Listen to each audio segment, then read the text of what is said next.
Internal Revenue Service IRS tax news. For Kentucky tornado victims, IRS extends 2021 tax filing deadline, other deadlines to May 16th. But first, an attempt at a joke. I apologize in advance. It's funny when politicians think they can create long-term economic growth through excessively intrusive policies on the free market. It's kind of like a bunch of fish swimming in a fish tank. One fish asking the other, "Do you know how to drive this thing?" And the other fish is like, "Yeah, I totally do. I can totally control every aspect of this fish tank we're swimming in. Watch this. I've got this personal bubble creator, and everyone seems to totally like it when I make bubbles with it. I'm going to create trillions of tiny bubbles with my personal bubble creator, more than you've ever seen. And that'll take the fishbowl where we want it to go." Where do we want it to go? Wow. Deep question, man. Or fish. I've been so into blowing these trillion bubbles with my super cool personal bubble creator, I never really thought about that. Well, yeah. Like when I watch humans drive cars, it looks like they totally have some kind of destination in mind, and then they totally do stuff inside that thing, possibly stuff to keep the car from rolling down the hill into a ditch. Dude, or fish, you're totally right. Oh, wow. Did you see how many bubbles I just made at one time? I wasn't even trying that time. Honestly, as I get older, it's like I can just close my eyes and relax my hindquarters and the bubbles are just created almost without effort. I mean, I wasn't even trying at that last batch of bubbles. Ah, yes, that's great. I can see this fishbowl is really going places. Most likely places similar to some human driving a car with no destination, operating the vehicle with his eyes closed while concentrating on relaxing his hindquarters. IR 2021-248, December 14th, 2021, Washington. Victims of this weekend's tornadoes in Kentucky will have until May 16th, 2022 to file various individual and business tax returns and make tax payments, the Internal Revenue Service announced today, following the recent disaster declaration issued by the Federal Emergency Management Agency, FEMA, FEMA. There's a link to FEMA here. The IRS is providing this relief to taxpayers affected by storms, tornadoes, and flooding that took place starting on December 10th in parts of Kentucky. Currently, relief is available to affected taxpayers who live or have a business in, and I'll list these out. I might mispronounce them, but there'll be a link to this in the description if you want more detail on it. So we got Caldwell, Fulton, Graves, Hopkins, Marshall, Muhlenberg, Taylor, and Warren counties. But the IRS will provide the same relief to any other localities designated by FEMA in Kentucky or neighboring states. The current list of eligible localities is always available on the disaster relief page on IRS.gov. There's a link to that here, so as things are updated, as FEMA makes more declarations and so on who will be impacted, then you can take a look at that page here, and there'll be a link to this in the description.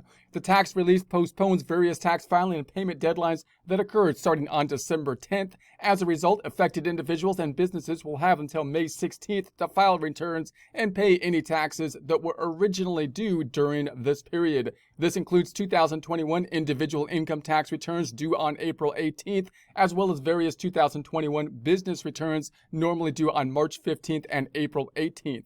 Among other things, this means that affected taxpayers will have until May 16th to make 2021 IRA contributions. In addition, farmers who choose to forego making estimated tax payments and normally file their returns on March 1st will now have until May 16th, 2022 to file their 2021 return and pay any tax due. The May 16th deadline also applies to quarterly and estimated income tax payments due on January 18th and April 18th. Among other things, this means that individual taxpayers can skip making the fourth quarter estimated tax payment normally due January 18th, 2022, and instead include it with the 2021 return they file on or before May 16th.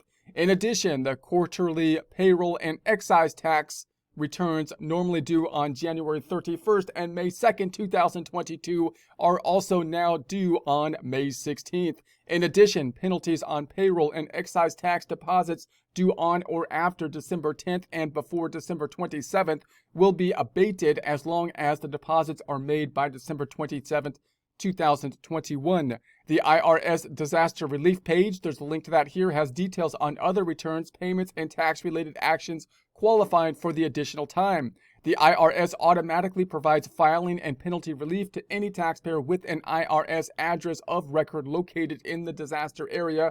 Therefore, taxpayers do not need to contact the agency to get this relief. However, if an affected taxpayer receives a late filing or late payment penalty notice from the IRS that has an original or extended filing, payment, or deposit due date falling within the postponement period, the taxpayer should call the number on the notice to have the penalty abated. So in other words, it should be automatically applied if you're in the FEMA declared disaster area, and the IRS should then noting on your address and apply the benefits in that case. But if you're outside the area, then you might have to basically take further action. And if you do happen to get a letter that's charging you basically penalties on something that should be extended, then you can contact the IRS, typically with the contact information on the letter. So in addition, the IRS will work with any taxpayer who lives outside the disaster area but whose records necessary to meet a deadline occurring during the postponement period are located in the affected area. Taxpayers qualifying for relief who live outside the disaster area need to contact the IRS at 866-562-5227, 866-562-5227,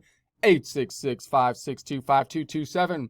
This also includes worker assisting the relief activities who are affiliated with a recognized government or philanthropic organization. Individuals and businesses in a federally declared disaster area who suffered uninsured or unreimbursed disaster-related losses can choose to claim them on either the return for the year the loss occurred, in this instance 2021 return normally filed next year, or the return for the prior year 2020 in this instance. Be sure to write the FEMA declaration number. That's going to be 4630DR, and you can find this on the link, so you can check this out for yourself. And then on any return claiming a loss, you can see publication 547 for details. There's a link to that publication too. The tax relief is part of a coordinated federal response to the damage caused by these storms and is based on local damage assessment by FEMA. For information disaster recovery, visit disasterassistance.gov. There's a link to that here. There'll be a link to this in the description.